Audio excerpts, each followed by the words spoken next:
이 맛. 준혁이가 마지막으로 먹고 싶어 하던 바로 그 맛이야. 79세 재벌 회장이 젓가락을 떨어뜨렸습니다. 주방장의 얼굴을 본 순간 그는 알았습니다. 28년 전 죽은 아들이 눈앞에 서 있다는 것을. 대전 대흥동 한옥마을 청송원.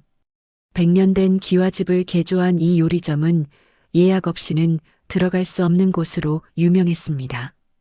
11월 중순 해가 기울어가는 오후 4시.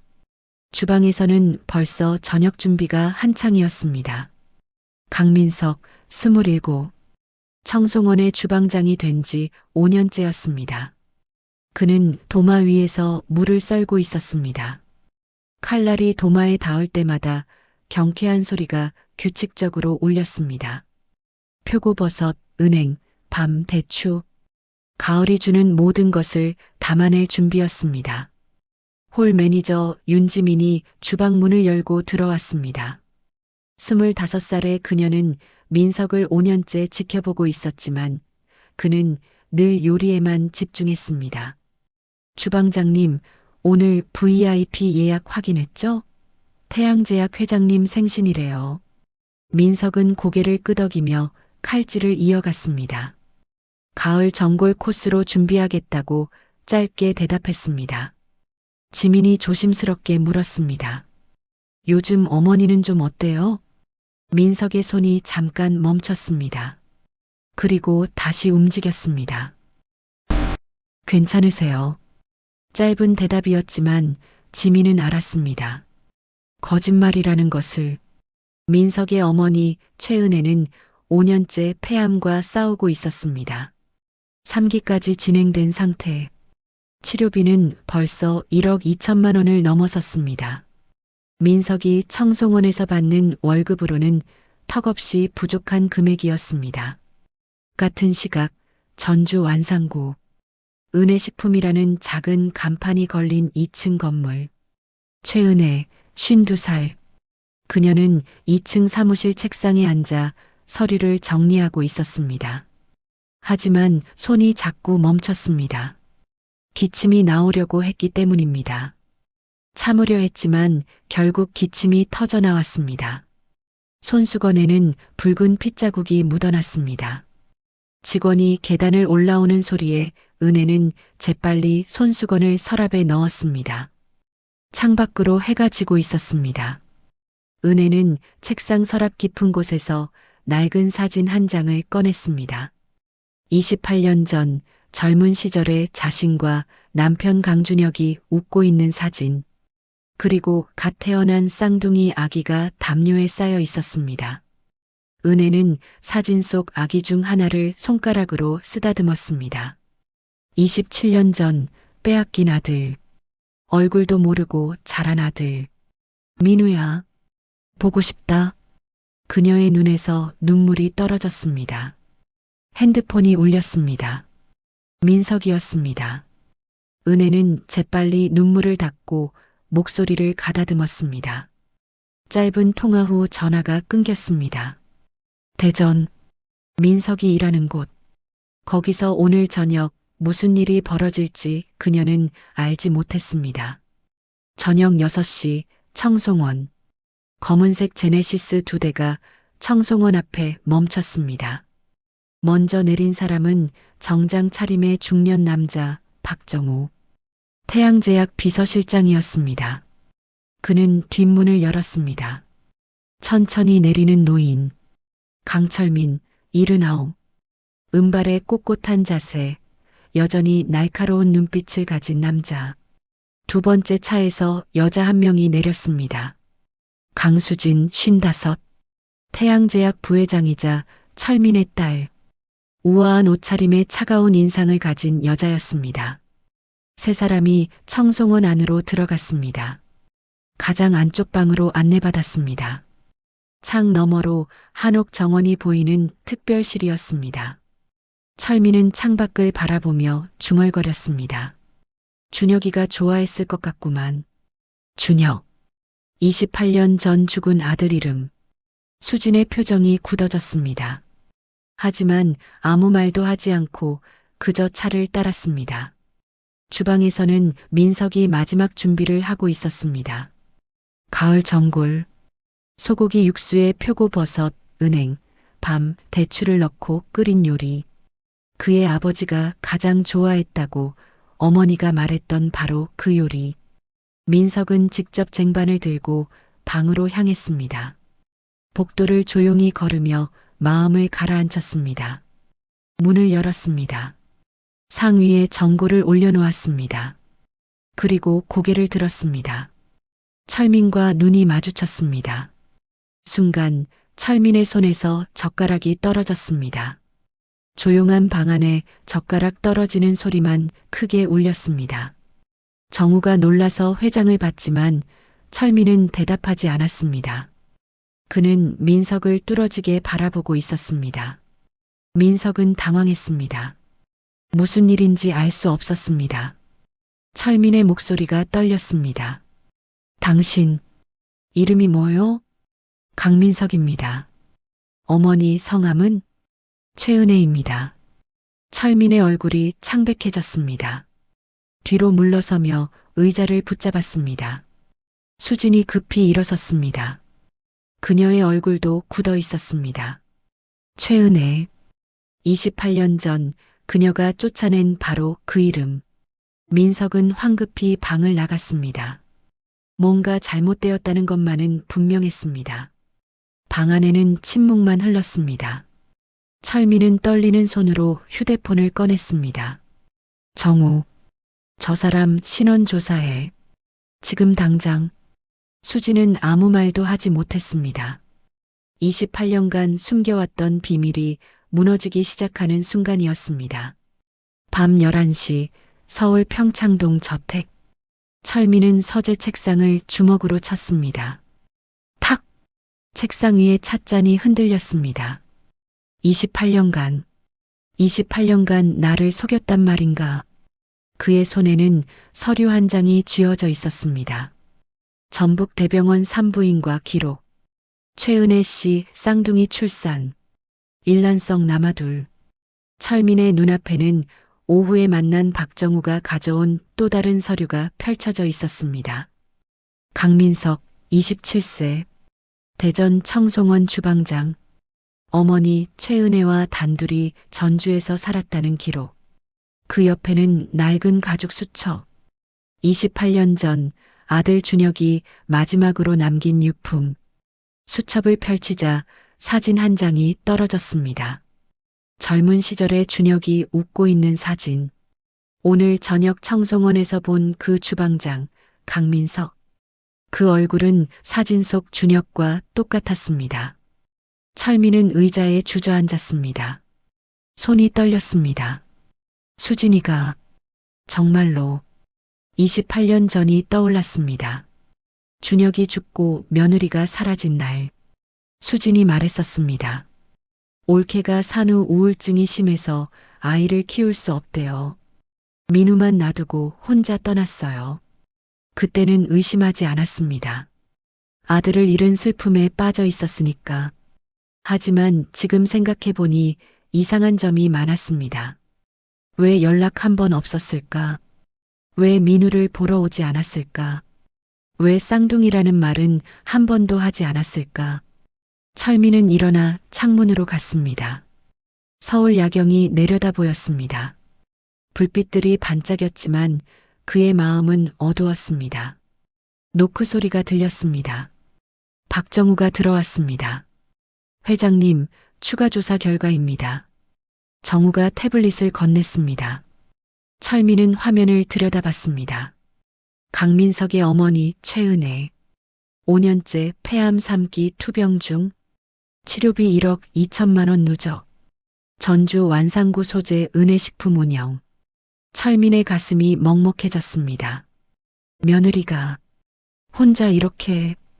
회장님, 28년 전 병원 기록도 확인했습니다. 정우가 화면을 넘겼습니다. 1996년 9월 15일 전북대병원. 쌍둥이 출산 기록이 명확했습니다. 철민의 손이 떨렸습니다.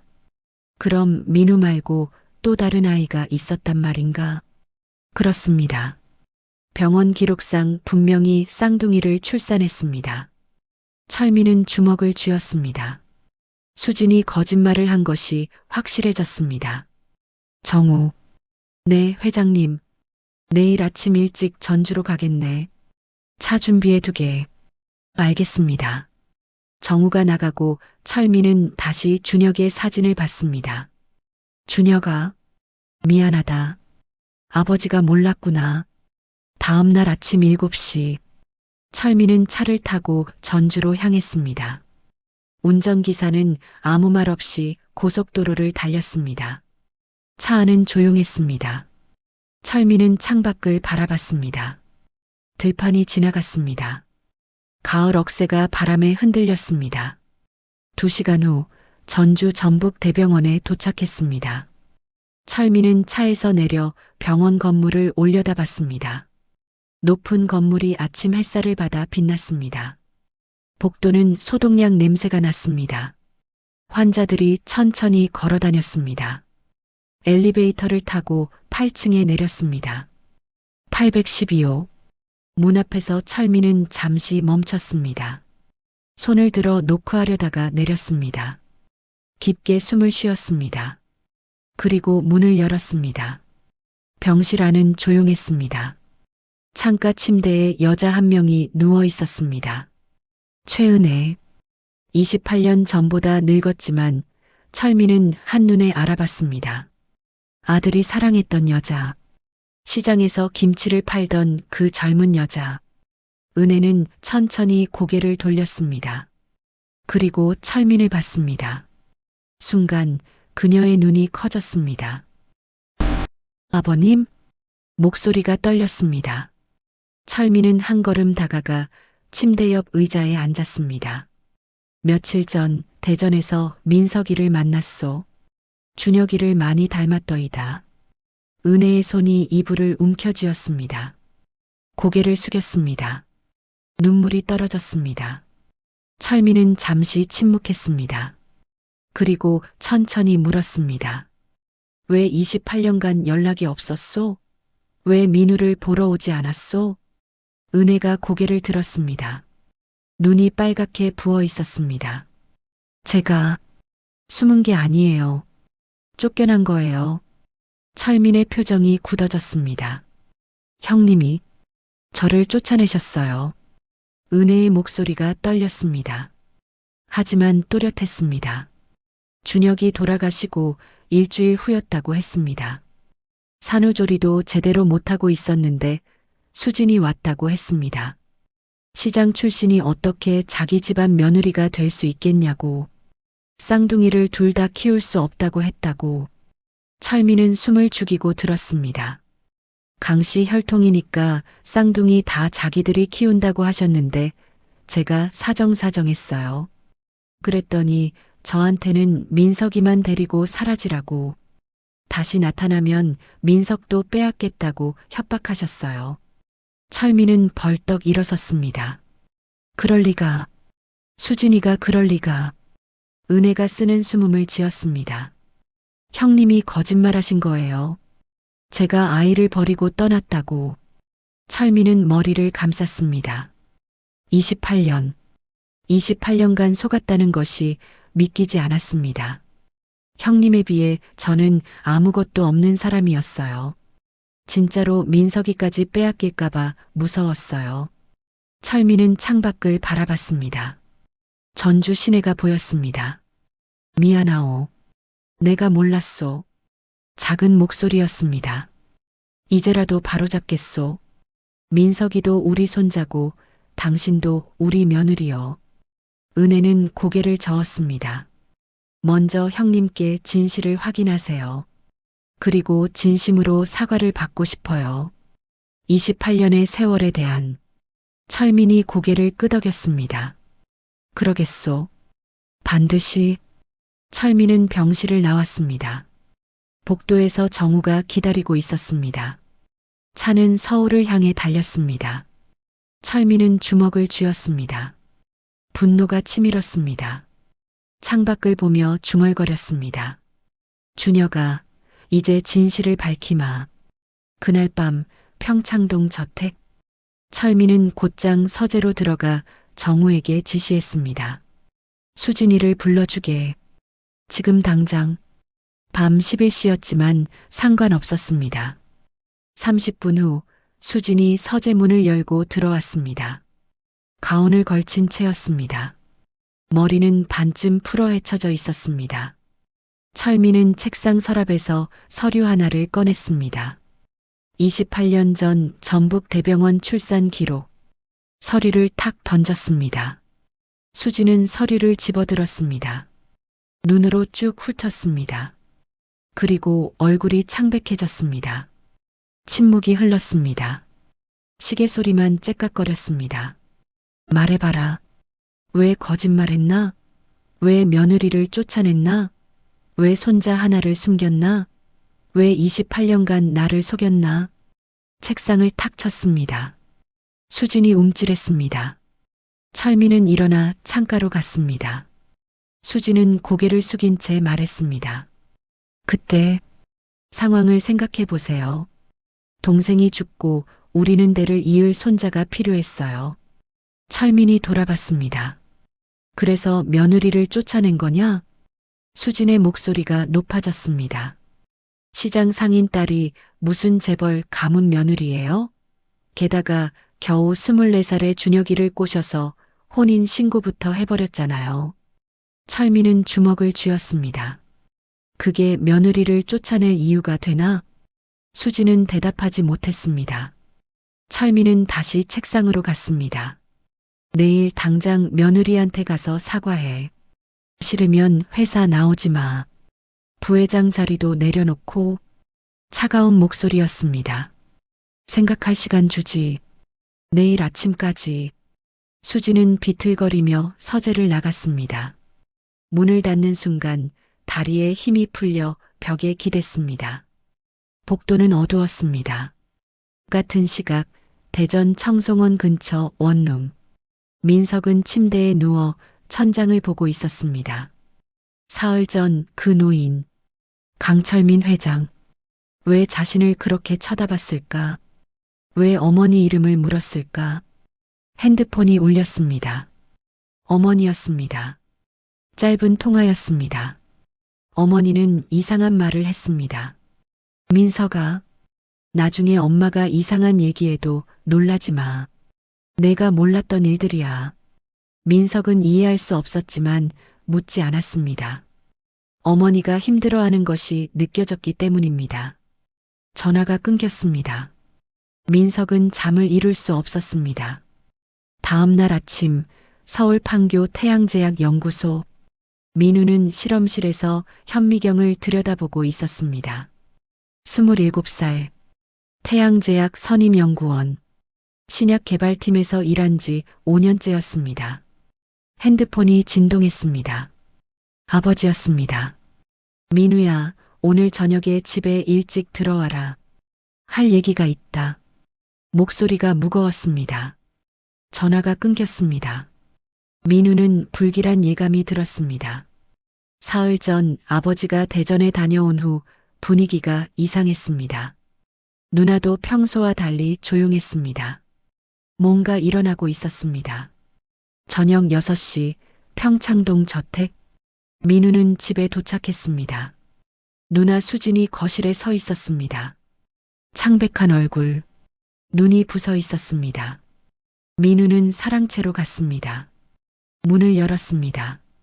철민이 앉아 있었습니다.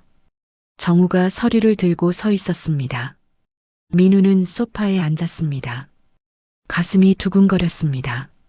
철민은 한동안 민우를 바라봤습니다. 그리고 천천히 입을 열었습니다.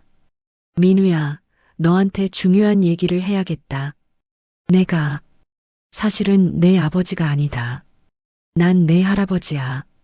내 진짜 아버지는 28년 전에 돌아가셨고. 민우는 철민을 멍하니 바라봤습니다. 말의 의미를 이해할 수 없었습니다.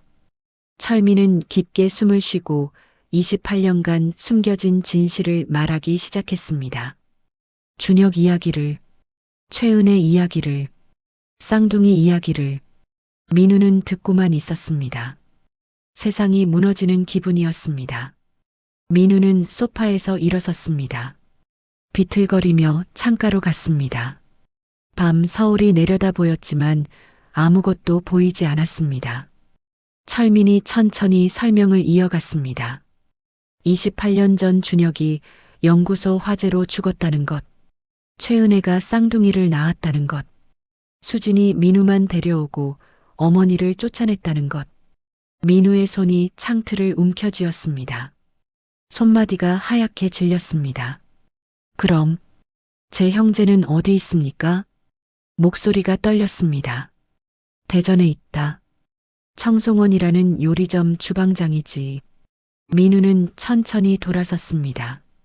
눈에 눈물이 고여 있었습니다. 어머니는 저를 보고 싶어 하셨나요? 철민은 고개를 끄덕였습니다. 28년간 매일 내 이름을 불렀다고 하더구나. 민우는 바닥에 주저앉았습니다. 손으로 얼굴을 감쌌습니다. 28년간 한 번도 보이지 않았던 눈물이 흘러내렸습니다. 철민은 일어나 손자 옆에 앉았습니다. 등을 두드렸습니다. 말없이 시간이 흘렀습니다. 민우는 천천히 눈물을 닦았습니다. 일어섰습니다. 제가 만날 수 있을까요? 당연하지. 내일 대전으로 가자.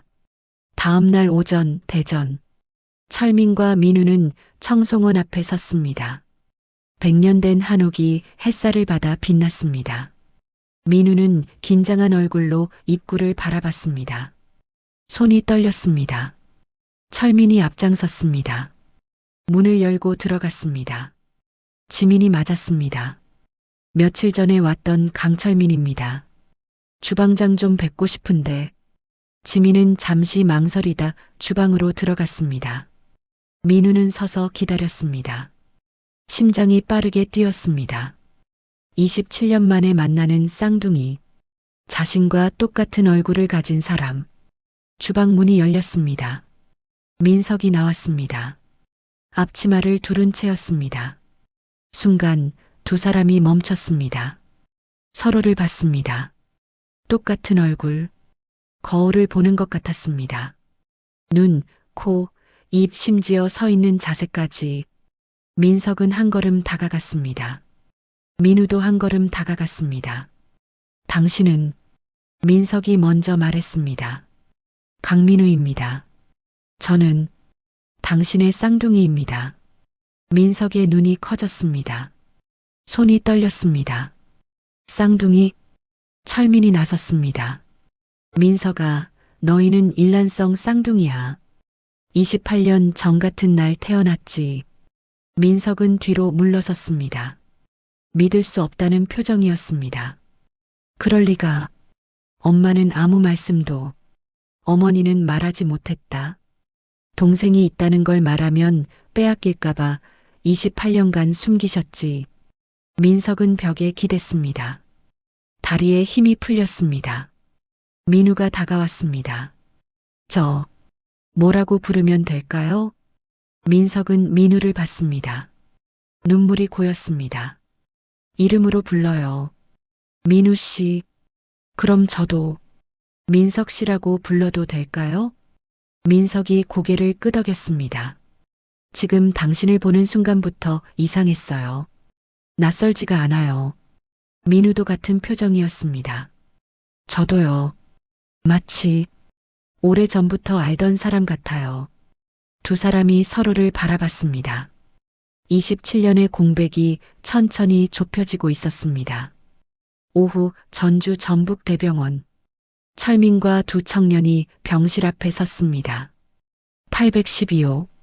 민석이 문을 열었습니다. 먼저 들어갔습니다. 엄마. 은혜가 고개를 돌렸습니다. 그리고 뒤따라 들어오는 민우를 봤습니다. 손수건이 바닥에 떨어졌습니다. 은혜의 입이 떨렸습니다. 민우야? 목소리가 잠겼습니다. 28년간 꿈에서만 불렀던 이름. 민우는 천천히 다가갔습니다. 침대 옆에 무릎을 꿇었습니다. 어머니, 늦어서 죄송합니다. 은혜의 손이 떨리며 민우의 얼굴로 향했습니다. 이마, 눈썹, 코, 입술 하나하나 만져보았습니다. 정말 우리 민우가 맞구나. 눈물이 멈추지 않았습니다. 민석이 다가와 어머니의 다른 손을 잡았습니다. 엄마, 왜 말씀 안 하셨어요? 제게 쌍둥이가 있다는 걸. 은혜는 두 아들의 손을 꽉 잡았습니다. 미안해. 엄마가 너무 겁이 났어. 너마저 빼앗길까봐. 세 사람이 손을 맞잡았습니다. 28년의 이별이 끝나는 순간이었습니다. 철민은 문 밖에서 그 모습을 봤습니다. 눈시울이 붉어졌습니다. 그날 저녁 평창동 저택. 수지는 거실 소파에 앉아 있었습니다. 핸드폰을 보고 있었지만 아무것도 읽히지 않았습니다. 현관문이 열렸습니다. 철민이 들어왔습니다. 그리고 뒤를 따라 민석과 민우가 들어왔습니다. 수지는 벌떡 일어섰습니다. 두 청년을 번갈아 봤습니다. 똑같은 얼굴. 아버지, 수진아, 너도 봐라. 내가 28년간 숨겨온 진실을. 수진의 다리가 떨렸습니다. 소파에 주저앉았습니다. 민석이 수진을 봤습니다. 그리고 천천히 다가갔습니다. 당신이 우리 어머니를 쫓아낸 사람입니까? 차갑고 낮은 목소리였습니다. 수지는 고개를 들지 못했습니다. 28년간 어머니는 혼자 저를 키우며 암과 싸우셨습니다. 병원비 때문에 밤낮 없이 일하셨습니다. 민석의 목소리가 떨렸습니다. 민우 씨는 어머니 얼굴도 모르고 자랐습니다. 쌍둥이가 있다는 것도 모르고. 수진의 눈에서 눈물이 떨어졌습니다. 민우가 민석의 어깨에 손을 올렸습니다. 민석 씨, 됐어요. 민석은 수진을 마지막으로 한 번 봤습니다. 그리고 돌아섰습니다. 철민이 말했습니다. 수진아, 내일 아침 전주로 가자. 며느리한테 직접 사과해야지. 수진은 고개를 끄덕였습니다. 목소리가 나오지 않았습니다. 민석과 민우는 거실을 나와 정원으로 갔습니다. 밤 공기가 차가웠습니다. 민석 씨, 네. 우리 이제 어떻게 해야 할까요? 민석은 하늘을 올려다봤습니다. 별이 보였습니다. 모르겠어요. 근데 이상하게 민우 씨가 있으니까 든든해요. 민우가 웃었습니다. 처음으로 보는 밝은 미소였습니다. 저도요, 민석 씨.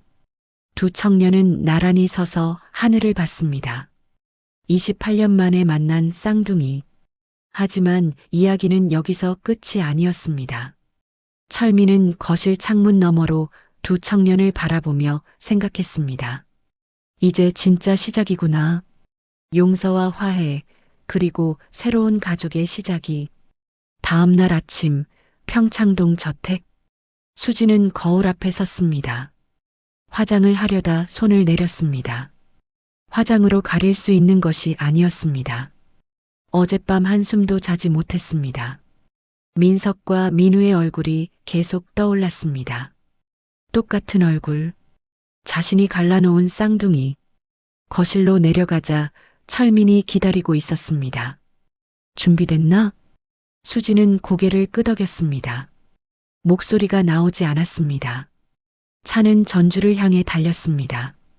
창밖으로 고속도로가 지나갔습니다. 수지는 아무 말도 하지 않았습니다. 철민도 침묵을 지켰습니다. 2시간 후 전북 대병원에 도착했습니다. 엘리베이터를 타고 8층으로 올라갔습니다. 812호 앞에 섰습니다. 수진의 다리가 떨렸습니다. 철민이 먼저 문을 열었습니다. 병실 안에는 최은혜가 누워 있었습니다. 그리고 민석과 민우가 양쪽에 서 있었습니다. 은혜가 천천히 고개를 돌렸습니다. 그리고 수진을 봤습니다. 28년 만이었습니다. 수진은 문 앞에서 멈췄습니다. 발이 떨어지지 않았습니다. 은혜는 아무 말도 하지 않았습니다. 그저 수진을 바라봤습니다. 철민이 수진의 등을 밀었습니다. 수진은 한 걸음 한 걸음 침대로 다가갔습니다.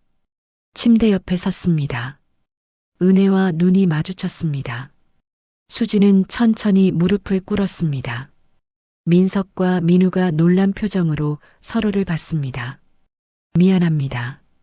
수진의 목소리가 떨렸습니다. 28년 전 제가 큰 잘못을 저질렀습니다. 은혜는 아무 말도 하지 않았습니다. 그저 수진을 내려다봤습니다. 동생이 죽고 저는 정신이 없었습니다. 대를 이을 손자가 필요했고 당신이 우리 집안에 맞지 않는다고 생각했습니다. 수진의 눈에서 눈물이 떨어졌습니다. 하지만 그게 변명이 될 수는 없습니다.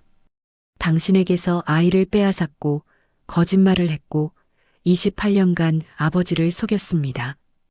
은혜의 손이 이불을 움켜쥐었습니다. 용서를 구할 자격도 없다는 걸 압니다. 하지만 죽기 전에 꼭 사과하고 싶습니다. 수진이 고개를 숙였습니다. 이마가 차가운 바닥에 닿았습니다. 침묵이 흘렀습니다. 시계 소리만 째깍거렸습니다. 은혜가 천천히 입을 열었습니다. 일어나세요. 수진이 고개를 들었습니다. 형님, 일어나세요.